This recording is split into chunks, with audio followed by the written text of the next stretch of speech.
Hi, இப்போது நம்ம next class போவதுக்கு முன்னாடி நம்ம வந்து இந்த பிரிண்ட்ரெஸ்ட்னு ஒரு ஆப், இந்த ஆப்பை வந்து எல்லோரும் ஏற்றி வச்சுக்கோங்க ஃபோனில். இது கண்டிப்பாக நம்மளுக்கு யூஸ் ஆகும். இனி போக போக ஒவ்வொரு ஸ்டிச்சு போடும்போது நம்ம ஒவ்வொரு பிக்சரில் போட போகிறோம். அதனால் இந்த ஆப்பை எல்லோரும் ஏற்றி வச்சுக்கோங்க. அதில் வந்து உங்களுக்கு என்ன வேணுமோ அதை வந்து எந்த பிக்சர் வேணுமோ அதை வந்து நம்ம சர்ச் பண்ணி எடுத்தோன்னா அது வந்துடும். இப்போ வந்து நான் வந்து இந்த பட்டர்ஃப்ளை எடுத்திருக்கேன். இப்போ பட்டர்ஃப்ளை அவுட்லைன் பென்சில் ட்ரேசிங்னு போட்டேன், அதனால் இந்த மாதிரி வந்திருக்கு. ஓகேவா? இதை க்ரீன் செட் எடுத்து வச்சுருக்கேன். ஓகேவா?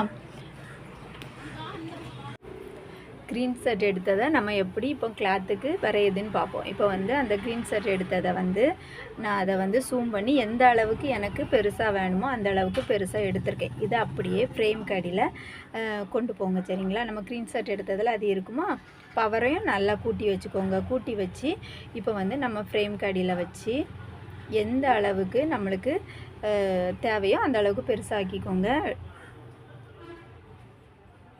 அது கிளியராக தெரியும் நம்மளுக்கு கிளாத்துக்கு அடியில் இருக்குது. ட்ராயிங் தெரியலைன்னா பயப்படாதுங்க, ஒன்றும் கவலை இல்லை.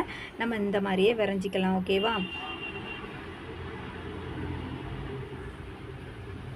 உங்களுக்கு எந்த பிக்சர், இப்போ நான் வந்து பட்டர்ஃப்ளை எடுத்திருக்கேன், உங்களுக்கு வேறு ஏதாவது பிக்சர் நான் வேணும்னா கூட நம்ம இந்த ஆப்பில் போய் எடுத்து நம்ம வந்து இந்த மாதிரி வரைஞ்சிக்கலாம்.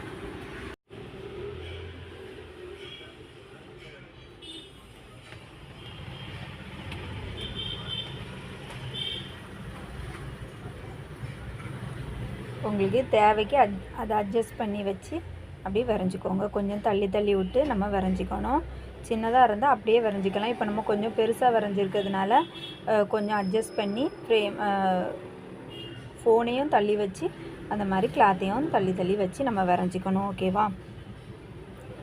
ஓகே, இப்போ வந்து இதை எப்படி ட்ரேசிங் பண்ணி இந்த மாதிரி ஒரு பிக்சர் நீங்கள் வரைஞ்சி வச்சுக்கோங்க. நெக்ஸ்ட் வீடியோவில் நம்ம வந்து அந்த பட்டன் கோல் ஸ்டிச்சு எப்படி போடுதுன்னு பார்ப்போம். ஓகேவா?